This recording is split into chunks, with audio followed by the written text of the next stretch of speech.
Bonjour, bonjour, bonjour. Ouh là là, on entend la mer. Alors, je suis bien arrivée. Et regardez.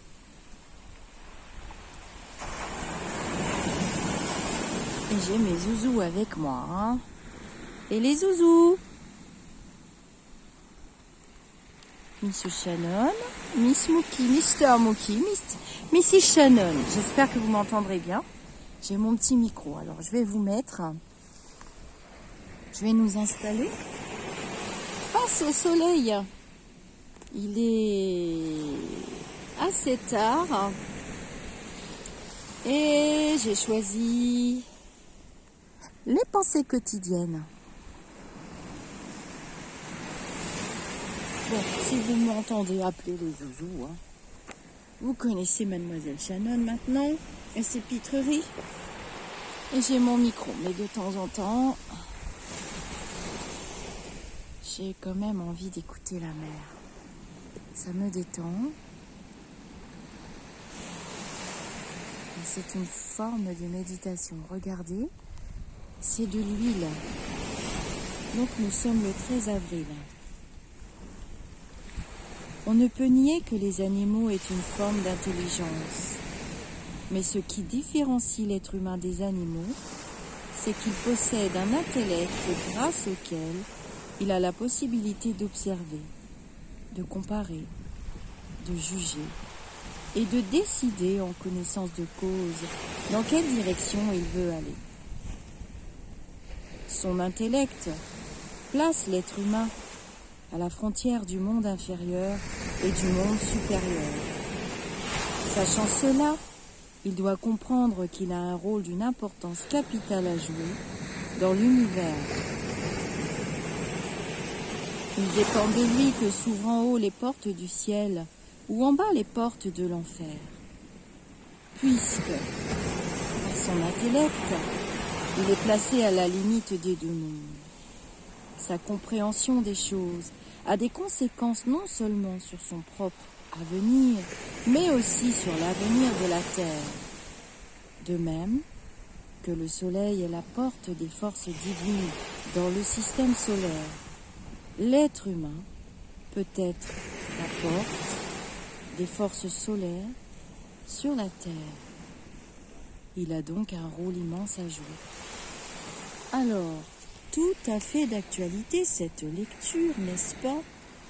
Nous sortons à peine la tête du premier tour des élections présidentielles en France 2022. Je ne sais pas quand est-ce que cette petite vidéo atterrira sous vos yeux et entre vos deux oreilles, mais moi je peux vous dire que c'est tout à fait d'actualité. Nous avons le choix. Nous avons le choix. Et nous avons la possibilité, d'une certaine manière, tous les uns avec les autres, en nous serrant les coudes, de travailler déjà sur nous collectivement, et puis d'avancer dans une direction du aller. Pourquoi pas tenter quelque chose d'un peu nouveau, d'un peu inédit, d'un peu frontalier aussi, si vous voyez ce que je veux dire. Comme disait Monsieur Einstein, la folie, c'est de répéter une action et d'en attendre un résultat différent. Et ça me trotte depuis 2 jours dans la tête. Je me suis dit, je vais partager parce que là, je peux pas garder tout ça pour moi, c'est pas possible. 14 avril. Alors, ces lectures sont du maître Omram Mikhaël Ivanov, parce que vous êtes encore très nombreux à arriver sur la chaîne. Je vous dirai à la fin le petit... je vous lirai la 4e de couverture qui explique. Alors maintenant, pour les abonnés, bon, vous connaissez les petites pensées quotidiennes.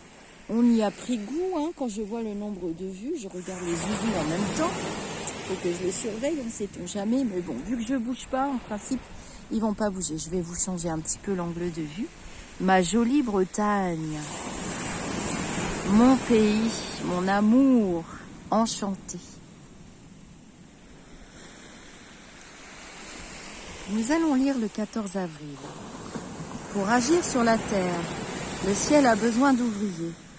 Des ouvriers convaincus et surtout désintéressés, qui à chaque moment de leur vie se demandent comment réaliser le souhait exprimé par Jésus, l'avènement du royaume de Dieu sur la terre. Donc nous, les ouvriers que nous sommes, nous devons mettre tout ce que nous possédons comme faculté, talent ou avantage matériel au service de ce but divin. Malheureusement, c'est le plus souvent le contraire que l'on constate. Des créatures qui ont des dons, des possibilités, et qui les mettent au service de leur ventre, de leur sexe, de leur vanité, de leur désir de puissance. Vous direz, mais ce sont les matérialistes qui se conduisent ainsi. Pensez-vous, combien de spiritualistes aussi cherchent à asservir le ciel pour satisfaire leur convoitise? Mais oui, les anges, les archanges, le Seigneur lui-même ne sont là que pour ça. Même s'ils ne veulent pas l'admettre, parce qu'ils n'en sont pas conscients. C'est ce qu'ils font, essayer d'asservir le ciel. Ils doivent maintenant devenir conscients et mettre toutes leurs facultés au service de cette idée. Le royaume de Dieu, de la source, de l'univers, sur la terre. Je cherche mes zouzous. Mookie, Shannon, venez ici. Alors, très juste ce petit texte aussi, avec tout ce auquel nous assistons de partout. Les faux prophètes, les faux devins, j'en ai déjà pas. Je ne vais pas faire ma vilaine, j'ai envie de me détendre. 15 avril. Mais c'est tout à fait d'actualité. 15 avril. Il est naturel d'avoir des désirs. Mais quand est-ce qu'on sera à la hauteur de la situation, quand ils seront réalisés? Ça, c'est une autre question. Voici par exemple, alors il y a une dame qui va passer, je vais mettre la main, je vais tourner la caméra. Alors, les gens me voient, mais bon, c'est pas grave, parce que je veux pas d'ennui. Comme ça, vous verrez mes zouzous. Voici par exemple un garçon qui rêve d'épouser une fille ravissante qu'il a rencontrée au bal. Après toutes sortes de péripéties, car il n'est évidemment pas le seul à être tombé amoureux d'elle. Il parvient à réaliser son rêve. En apparence, c'est magnifique. Mais comme il manque de sagesse de maîtrise, tous ses instincts inférieurs commencent à se manifester. Le soupçon, la jalousie. Il surveille sa femme et tous ceux qui l'approchent. Il croit qu'elle le trompe, au point qu'un jour, devenu complètement fou, il l'assassine et le voilà en prison.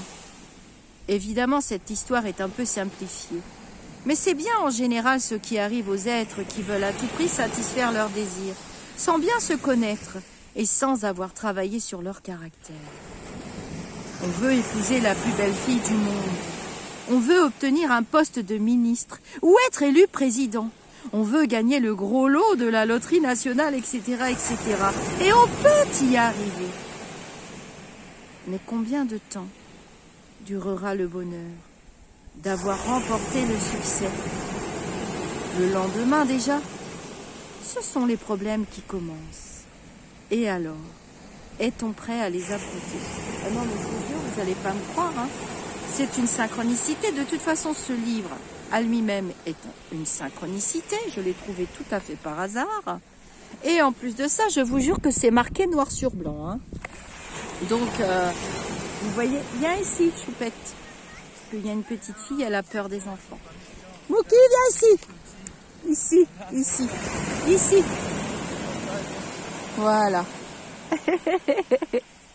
C'est bien, bravo les zouzous, bravo. Ils n'ont pas crié sur la petite fille. Il faut quand même les surveiller parce que, vous savez, les chiens restent des mammifères à part entière et il faut faire très attention. Ça reste des animaux, il faut respecter leur caractère et puis soudainement ils peuvent s'emballer, ils peuvent avoir peur, hein, croire que la petite fille me veut du mal. Voilà. Nous allons lire le 16 avril. Non, mais vous avez vu, hein, c'est vraiment d'actualité. Hein. Les commentaires sont libres sur la chaîne. Je me tourne un petit peu, puis on écoute le bruit de la mer, on se détend. On va se détendre cette semaine.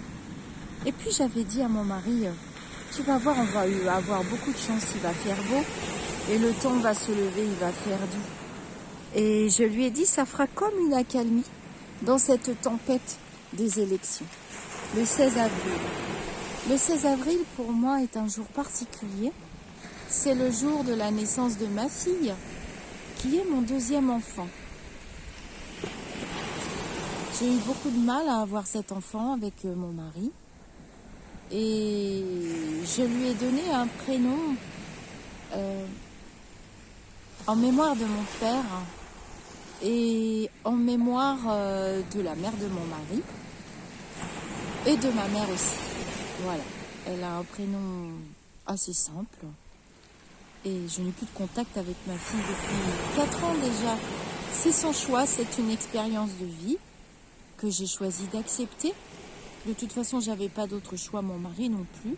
Nous traversons cette épreuve à deux et nous essayons d'en faire, malgré la souffrance, la douleur, le chagrin. Tous les parents qui sont séparés des enfants savent de quoi je parle, évidemment.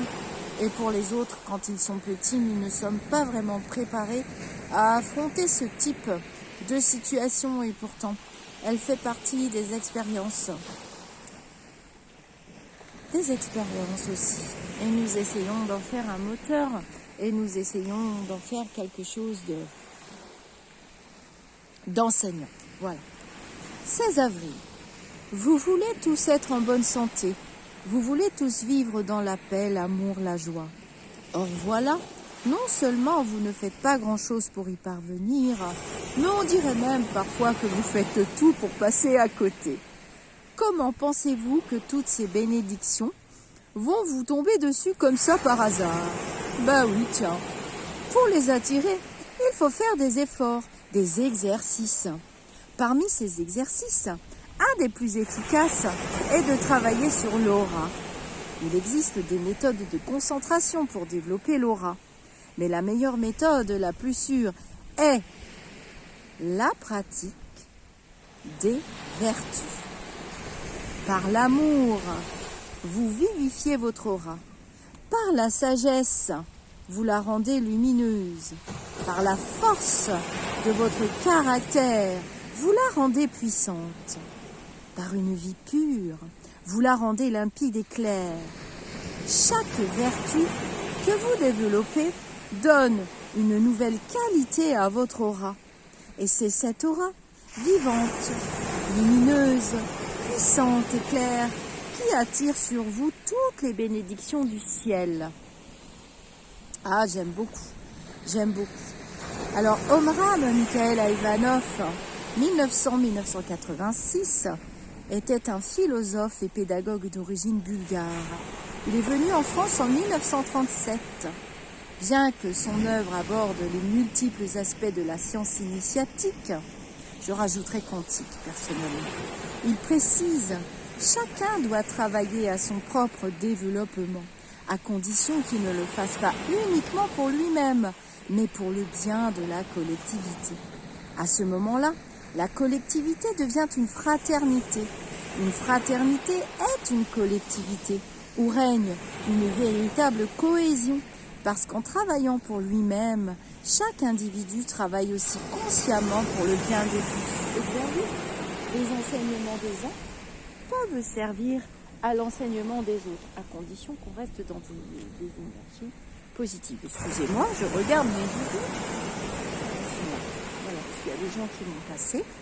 Donc voilà, le maître Mikhaël Aïvanov, il y a plein d'enseignements sur cette terre. J'ai envie de vous mettre un peu le soleil. Il y a plein d'enseignements dans diverses littératures. Voilà. Vous voyez que chacun doit travailler. Alors, il parlait de l'aura. C'est vrai qu'à l'époque, c'était dans son langage. Puis, c'est vrai que dans ses livres, il parlait de Dieu. Il aurait pu dire la source de l'univers, peu importe maintenant. Il faut quand même ramener les littératures au goût du jour aussi. Pareil avec Alan Kardec, c'est tout à fait pareil. Mais en ce qui concerne la spiritualité et ce pourquoi nous sommes ici, parce qu'on se demande tous en ce moment, mais qu'est-ce que je fais ici? Qu'est-ce que j'ai pris cher? Oh mon Dieu Seigneur! Et tous les saints réunis, vous m'entendez souvent dire ça, jurer un peu. En breton, c'est oh malaisen, doué, doué, doué, doué. J'ai entendu mon père dire ça des dizaines de fois. Regardez, il y a des kayaks de mer là-bas, vous les verrez peut-être. Je ne sais pas si je peux vous grossir. C'est tellement beau. Il fait doux. Oui, vous les voyez, regardez. Je vous laisse vous détendre avec cette énergie. Et c'est vrai que on souffre moins. Quand on comprend ce qu'on fait ici, quand on comprend les enseignements, on sait transformer les énergies du moment en un moteur, en quelque chose de positif. C'est pour ça que j'aime beaucoup lire les enseignements des guides spirituels qui se sont incarnés. On pourrait parler de Einstein, qui était un très grand philosophe. Nous avons aussi Monsieur Mandela, qui sont mes maîtres à penser. Vous avez Omram. Il y a des maîtres spirituels enseignants incarnés qui sont encore vivants. Vous avez, pour vous citer, des littératures que j'aime beaucoup. Jeff Foster, j'ai commencé à vous mettre quelques petites vidéos. Je vais remettre la caméra. Alors là-bas, là-bas, là-bas, c'est San Malo Intramuros, là-bas, là-bas, là-bas. Et là, voilà. 17 avril. Ils sont là, les... Il est presque inutile de s'engager dans la vie spirituelle tant qu'on n'a pas compris à quel point la nature inférieure de l'homme est coriace et combien le travail à entreprendre sur elle demande de vigilance, de persévérance, d'humilité, d'abnégation.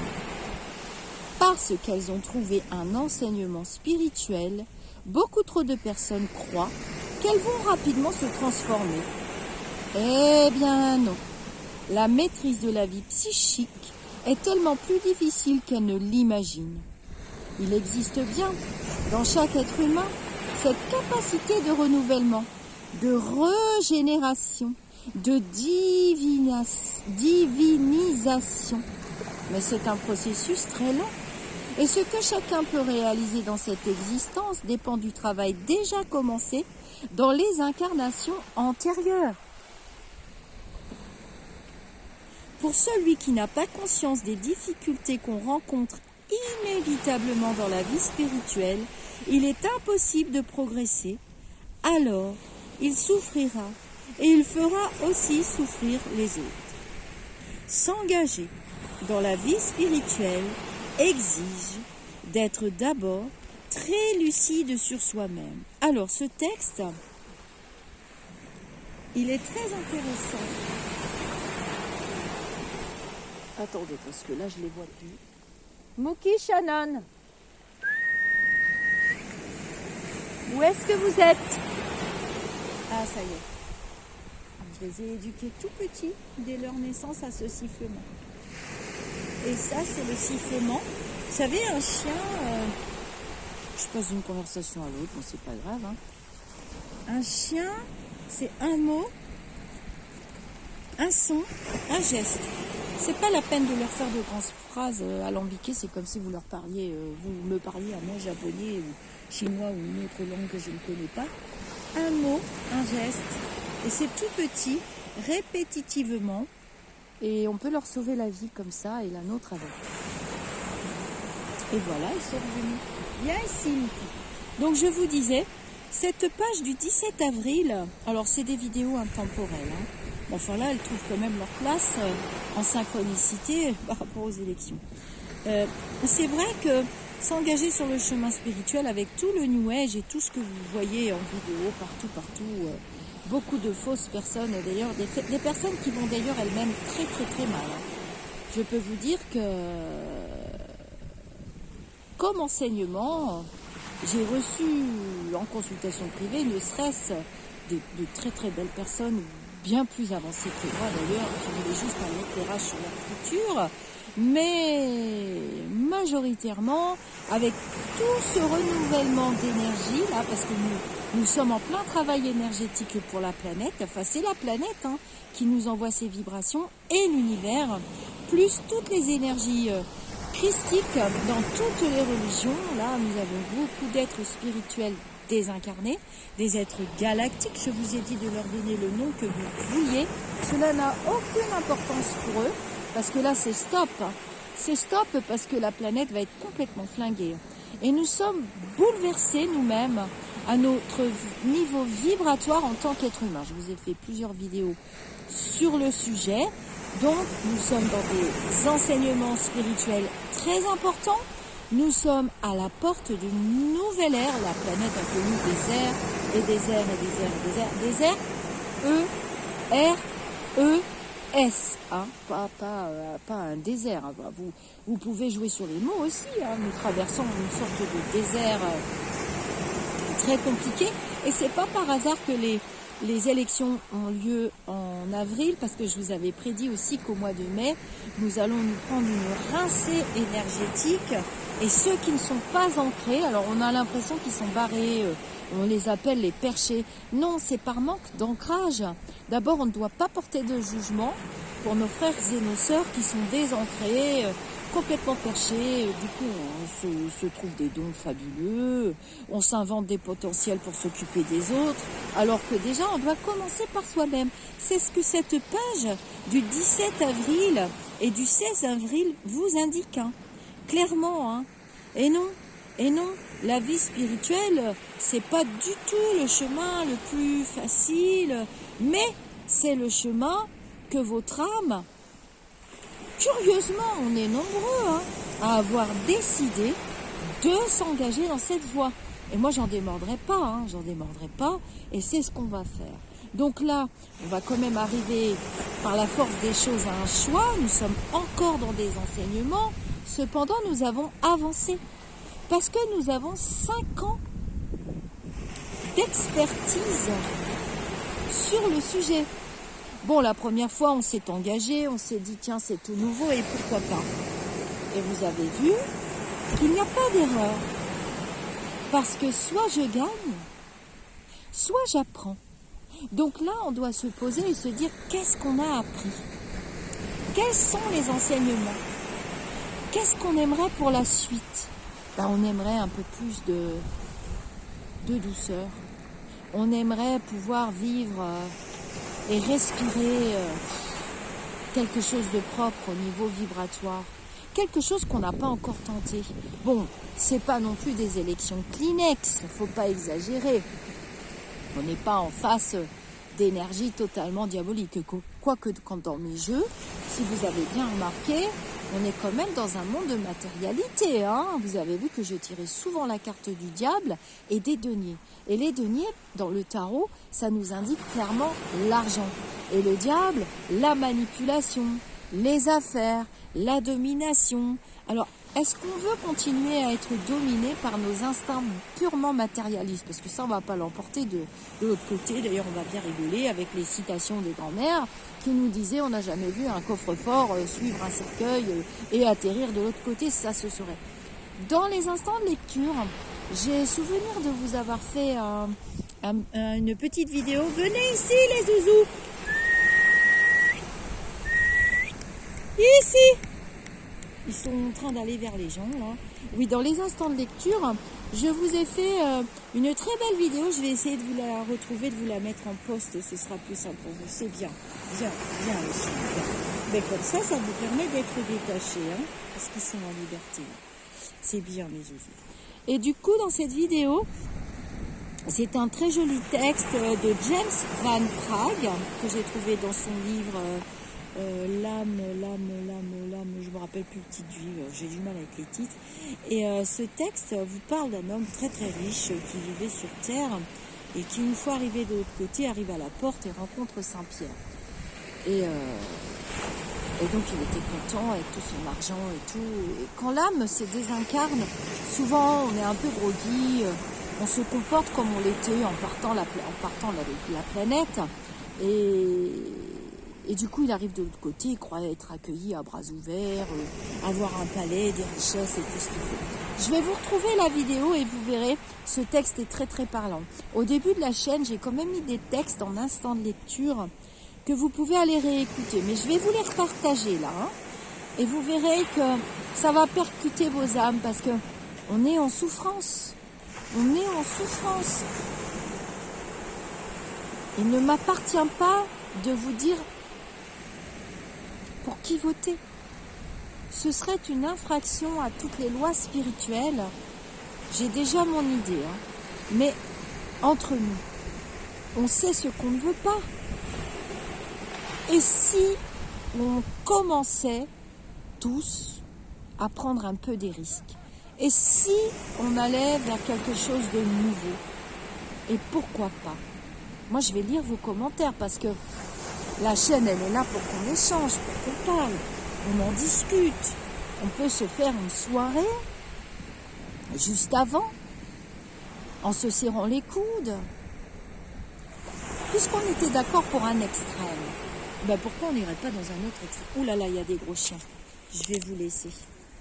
Il y a des gros chiens, là je vais être obligée de les attacher. Alors on en reparle et on se fait des vidéos. D'accord? Bon, déjà vous avez les petites lectures. Hein. Voilà, je laisse la vidéo.